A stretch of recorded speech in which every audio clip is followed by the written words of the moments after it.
We don't need a break. It's fine. It's modern paper action. Where else would I be than here watching it? So, welcome back, ladies and gentlemen, to round 13. This is the last round. We're going to know who gets into the top 12 after this round has happened. My name is Will Hall, better known on the internet as Will Hall EXP, and I'm joined by Skura, better known as Islands in Front. And we're going to go straight down, as you heard from Anu, to the to the players' table, where they're going to battle out and see if they can get themselves into this top 12. You heard that right. Top 12. Not usual top 8s that we hear about. This is a top 12 where seeds 1, 2, 3, and 4 are all going to be able to get a bye in that top 12, and they're going to wait for players in 5th to 12th to battle it out. They need one more win to get themselves into what we would call a more traditional top 8. We're going to have Zach Allen versus Gary Leak. We've seen Gary a few times currently in this in our feature match area, but this might be Zach's first time, and it looks like he's on Fair Breach. So, Segura, you're going to be happy with this. Grixis Death Shadow, who do you have favored for game 1? Or what are going to be the game plans, game 1 for both these decks? This is going to be a fascinating match. A lot of back and forth and a lot of fun of interaction. Because the Fair Breach is basically like the combo breach, like you saw, but there are no sagas and basically there is no artifact angle. You play Considers, Spell Pieces, Bolts, and Holy Heats. So it's probably better to compare it to Murktide without Murktide than Station Breach without Station.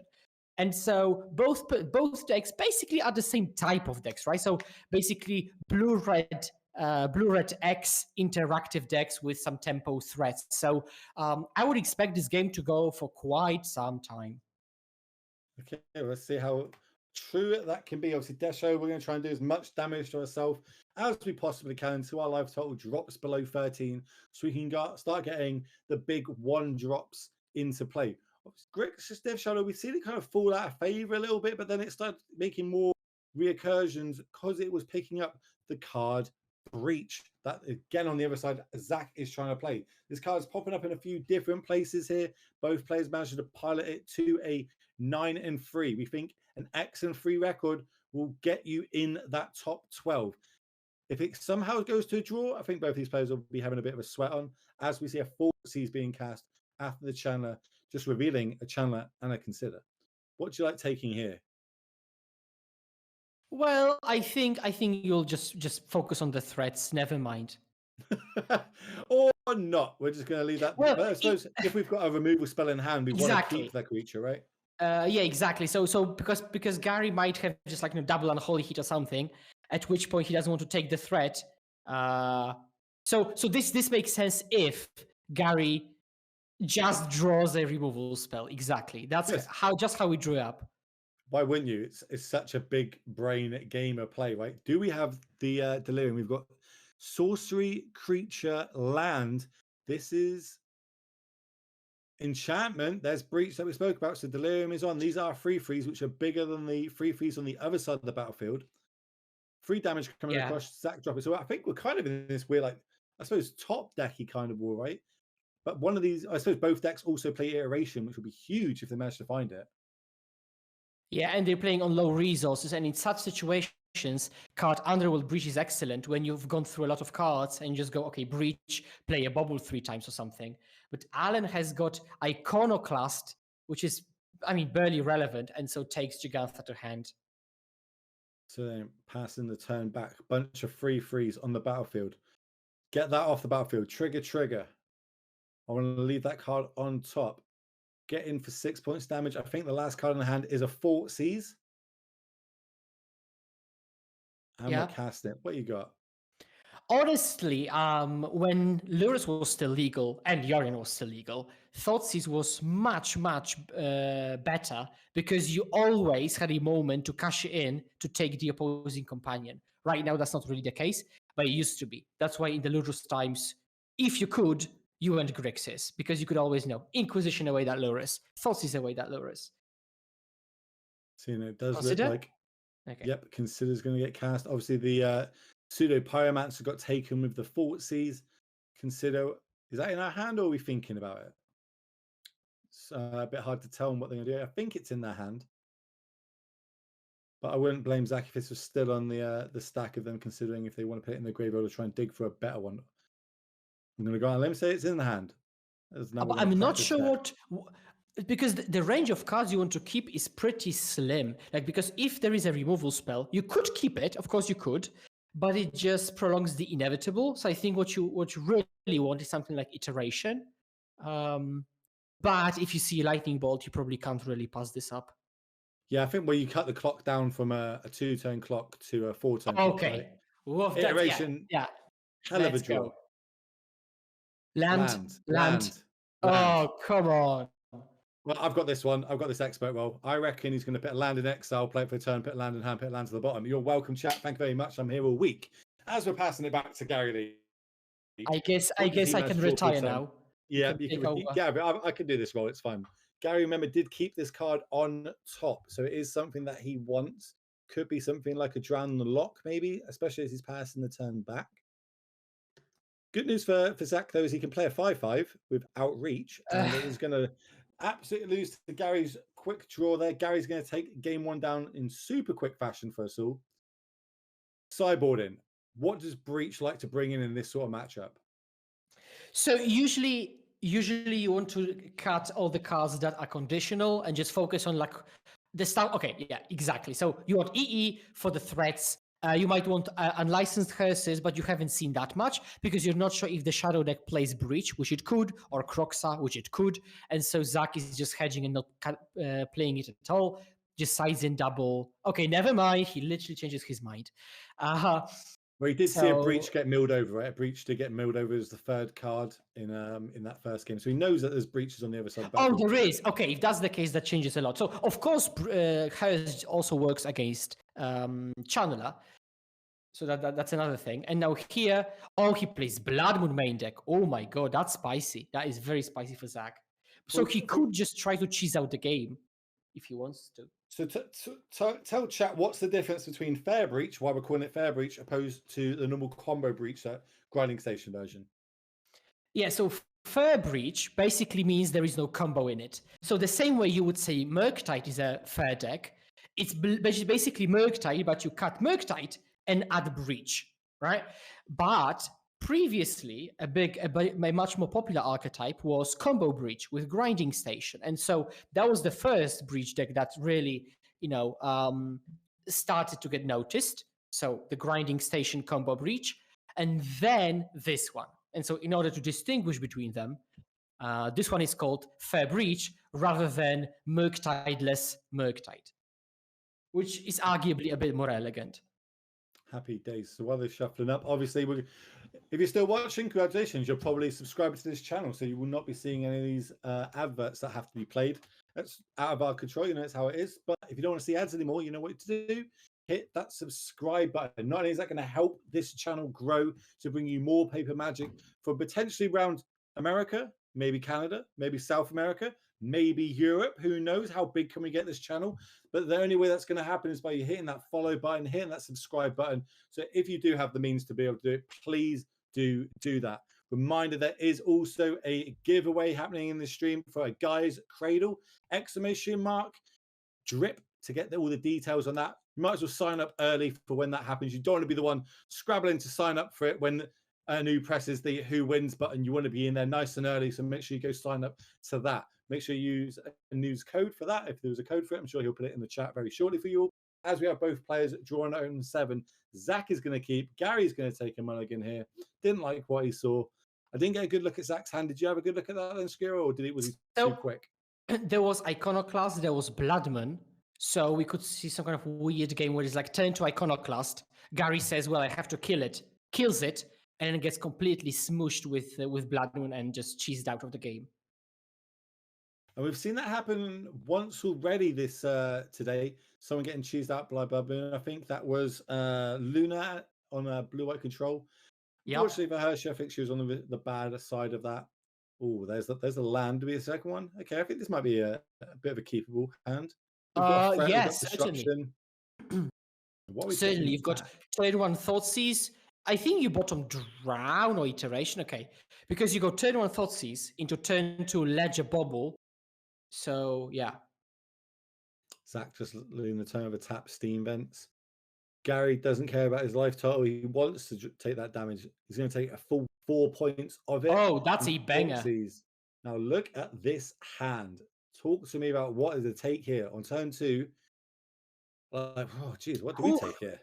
Right. So, yeah, so because the things that are happening here, so if you take Iconoclast, there is no turn to play because you can't play Iteration on turn 2, you can't play Breach on turn 2. So you could take Iconoclast. If you don't, then Alan goes Iconoclast, Bobble, Trigger, Pop Bobble.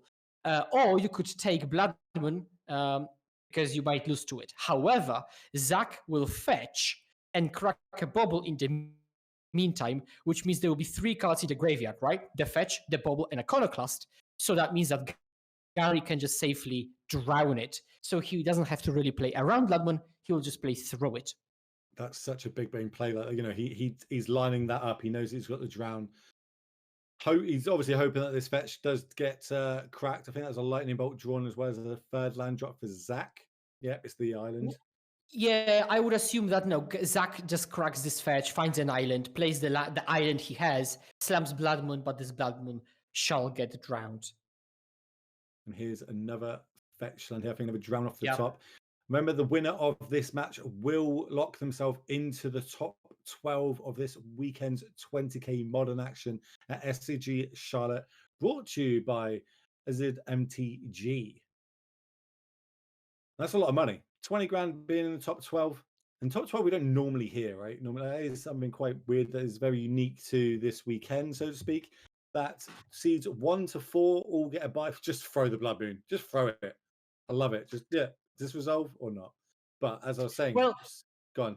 Yeah, to be fair, from Zach's perspective, it's kind of difficult to map out this sequence, right? That you've got specifically 3 cards in the graveyard, which walks into drown, especially if you haven't played against Grixis for quite some time. Because if Grixis Shadow was a bigger player, maybe it would be in your muscle memory.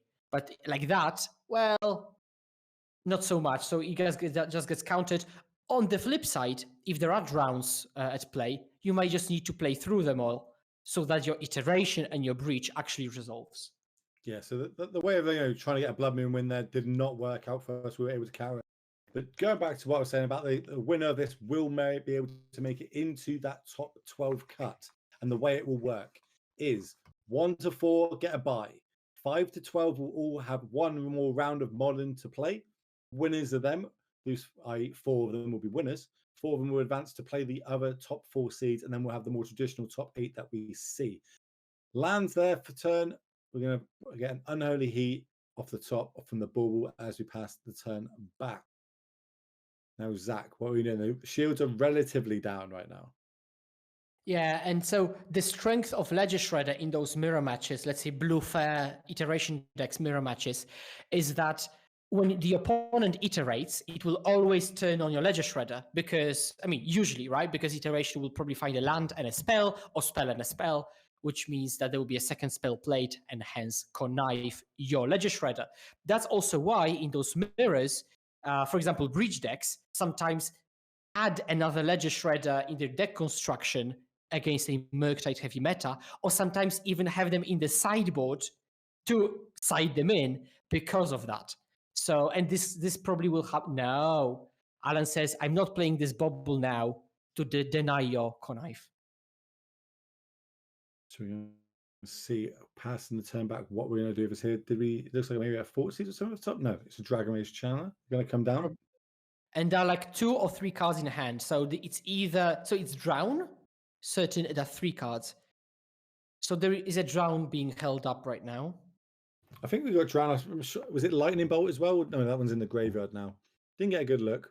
But luckily there are hand cams now because we were able to, put some more money into the stream, more work behind the scenes happen to get these beautiful hand cams for you all, for us, just to give you that top level entertainment and coverage that we all love to see. We're getting to the point where this might be some of the best coverage ever shown with all the cameras and hardware going, and it's just done to a one-man band. So again, hats off to Anu. Like, some people just turn up and watch the stream and then they go. I understand that. I speak to Anu a lot. I see all the work he puts into us. It's so crazy what he does and how he's able to do it. And more that me and you get to do the casting on these beautiful, great events as we see a lightning bolt take out that Dragon Rage Channeler. Obviously, Ledger is a bit too big for it. And looks like we're flooding a little bit. That's 5 land, not exactly what Gary wants to be. So 2 there damage could comes be, across. so not this turn, but I think next turn we could see Jegantha being put into the hand when he plays his 5th land. But now Zach has got a ton of great cards, but they are all just air. Like they don't do anything, kinda. So he will lead on iteration, see if that resolves. He probably won't, He's or got literally will. He's got 3 breaches plus land in hand. Okay, and He that says sees consider iteration, so he could go like consider iteration again because he's at a 16, so he could use his life as a resource to just kind of keep spinning his wheels. And at the end of that chain, he might end up like 1 or 2 cards up. Let's see what he decides to pick. So iteration is going to go to exile. It might have been spell pierce to hand then. Yes, there was a spell piece, so he might just want to, because now if Gary actually does what I said he might, wait, what? Oh, that was connive. Okay, I was confused for a bit. If he plays his land 5 and takes Gigantha, then that spell piece can counter drown. So this Unholy Heat's going to go to exile. We're going to pick the other iteration to hand. So if it was that's targeting that, we're not going to save it. Yeah, and Gary's not even playing the drown. So okay, now Zach is ahead because Gary was not doing much, and Zach had the time to spin his wheels at all. Like this hand was, again, as I said, pure air. If Gary was doing his thing, Zach was dead. But the Gary wasn't really doing his thing. And so he could like go iteration into iteration. Now he can go like breach into iteration into bolt or something. Yeah, very good situation for Zach.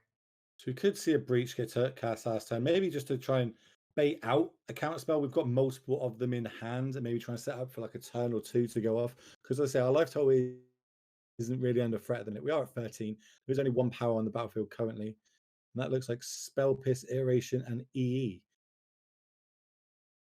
How are we going to go about this, Zach? We are going to start off with a breach. So interestingly, because you want to play spells of breach, including removal, because sometimes it's like a very, very fair breach where you just play breach into like double bolt, for example, which is like makes your best fury impersonation. But when you play Unholy Heat of breach, you have to be very, very mindful of delirium because you have to exile 3 cards to escape it. So you do not really want to find yourself in a situation when you're playing Unholy Heat of breach, but you have exiled the necessary components to keep it delirious. And we're going to see the spell pierce is going to catch this drown here. We're going to see a Death Shadow go to the graveyard. The counter should probably go on that, but then he just say, look, I'm going to bolt you a handful of times until the game is over. So it looks like we are going to go and get a game free between both these players here. Love to see it, especially when you're both battling out to see who will make the top 12. That is correct, ladies and gentlemen. If you're just tuning in, I did say top 12, not top 8.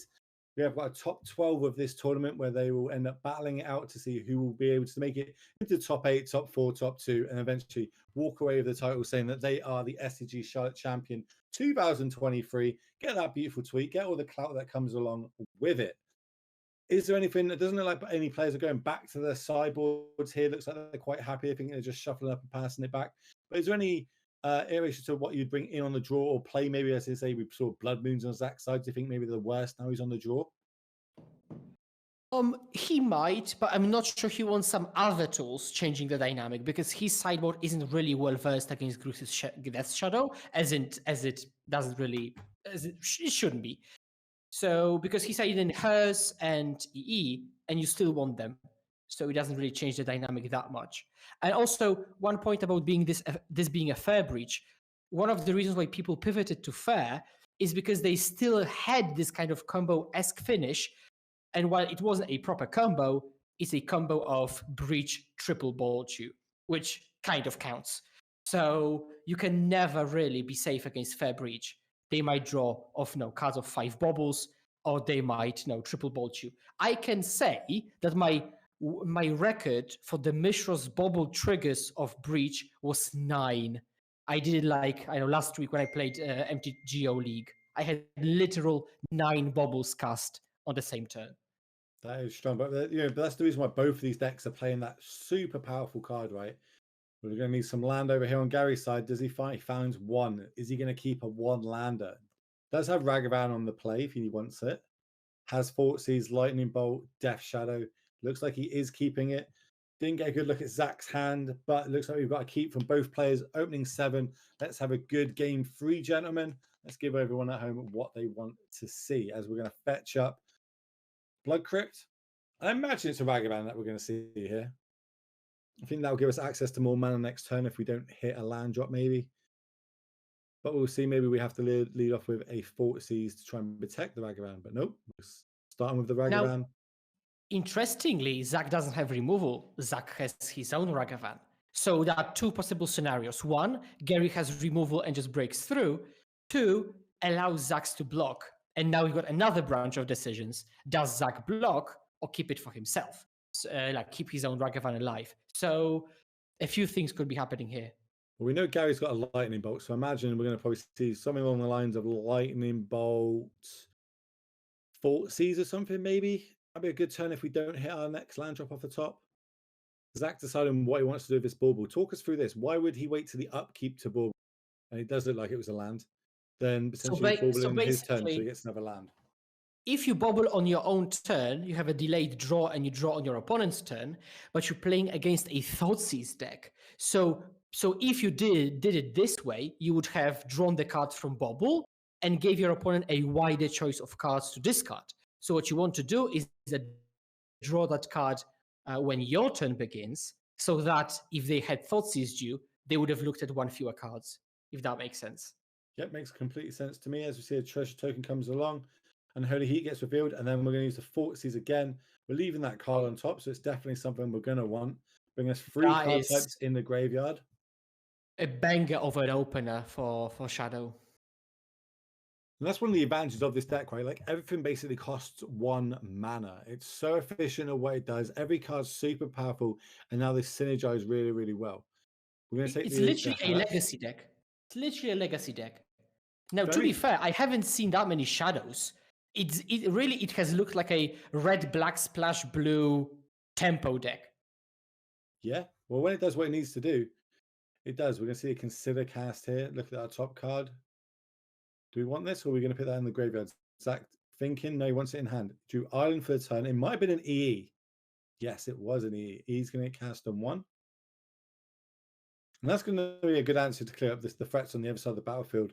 Also, making sure Gary can't really advance his board anymore. Like, he's got another Ragavan. He's got another, I think it's a Death Shadow in hand, but no way of dropping his life total down. Finds his own Hearst off the top. Well, that's a good one to hit. Being a 2-drop, it means the E will not be able to get rid of it.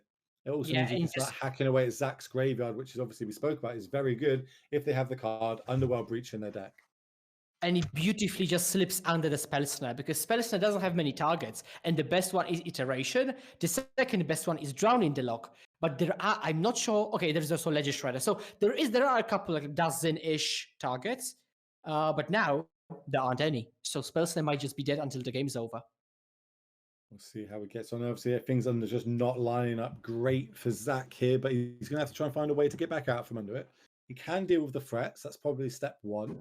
But does he have to deal with them now so he can deploy his own Ragavan, or is he going to have to wait till next turn? Can we go land, blow the E, dash our own Ragavan? A lot of things going through Zach's head here of how he wants to try and sequence these next couple of turns. So yeah, he is going to blow it. Play his own Ragavan. Pass the turn back to Gary, who's going to exile. What are we going to exile? I like taking back the... I would have took probably the artifacts out there, but here we go. Passes it back. We know he's got a Ragavan. Fetch. Probably get the blue source. We are missing blue mana besides the treasure token we have on the battlefield.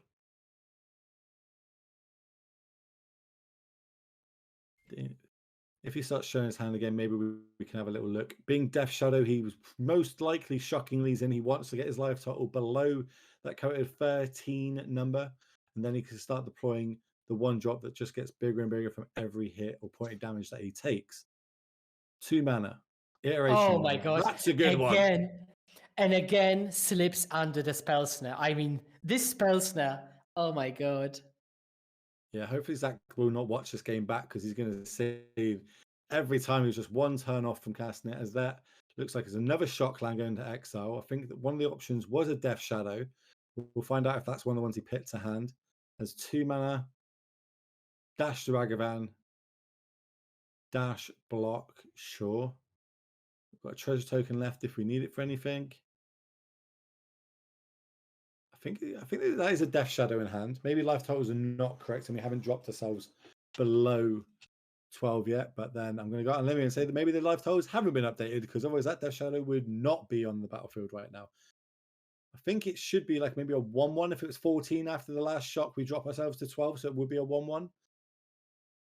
But we'll get confirmation. That will sort itself out. It looks like it is 12 apiece as life titles get updated. Now, Zach, how are we going to get back into this? Our graveyard's getting taxed from our own Hearst. There's now a threat on the battlefield which will just get bigger and bigger each turn. As long as we end up drawing, like, fetch lands are bad. Shock lands are good for us because we get to make our Death Shadow bigger. Shock lands are good for us because we get to make our Death Shadow bigger. Spells are good for us because then we get to draw spells. So everything's kind of good on the other side for Gary, but let's see how Zach needs a bit of help here. I think he's been signed Blood Moon, Spell Pierce, and a land. Not exactly what he wants here. He needs things to deal with the battlefield, not answer future threats. Yeah, that is true. And so I think Zach Allen is in a bit of a squeeze. Blood Moon theoretically is great because everything that Gary has would be mountains, but it might just not be fast enough. So there is a monkey, and we've got finally Island up for the spell snare. We did have to take 2 points of damage and shock ourselves for that. We're going to exile. Now the Hearst is 4/4. Again, itself is going to start turning into a real threat. Land for turn. What is that last card in hand? Not having a good look at it. Gary, don't play into the spell snare. I kind of want him to after, the amount that spell snare has been held up. I think no blocks was said, so now we get to fetch. That fetch land is basically a pump spell, giving the Death Shadow +3/+3 if we choose to shock all the way down, which looks like we do. So the Death Shadow is now going to be a 4/4. That will drop Zach down to 6. Which, as of next turn, that Hearst, if it exiles 2 more cards, will be a 6/6 if it is crewed. And another Death Shadow is our last card. And Jegantha to hand. Oh okay, my god! I mean, Gary to the right. Gary putting on a clinic now. Spell snare, Blood Moon. Nope. I said at the beginning of the sideboarding portion that you basically want to get rid of the conditional stuff, and now we can see Zach sitting with both conditional stuff in hand, which is suboptimal certainly in this position. Well, that's game, right? Because we can just cast the 5/5 next turn, crew the Hearst, 3 lethal attackers, 1 blocker. Zach, I believe, is at 6 life. What feels even more awful is that even if, hypothetically, Zach played Bloodman, then Jegantha can still be played through that Bloodman. So that's just like a awful. We're going to see Gary in the top 12. 3 mana. Blood Moon. Yeah. Sure. Yep. Holding up Island for spell snare. Gary has a quick look at his hand and realizes, yep, Giganta still can be cast from red mana. That's good. He's going to try and bluff something here by the looks of it. Tick this up. Exile 2 cards. Big draw for the turn. Lightning Bolt makes it even easier for him. That Lightning Bolt, of course, if he targets himself, is a pump-free spell to both of these. But instead, we're just going to deal with that. And he says, yep. GG's. Congratulations to Gary Lee, as he is going to make it to the top 12. That is right, ladies and gentlemen. For everyone just tuning in, top 12 is what we're having this weekend. The way that works, 1 to 4 are all going to get a bye in the top 12. Seeds 5 to 12 are going to battle it out one more round. And if they manage to win that, they then get to the top 8. And then we'll have the traditional top 8 to top 4 to top 2 to top 1.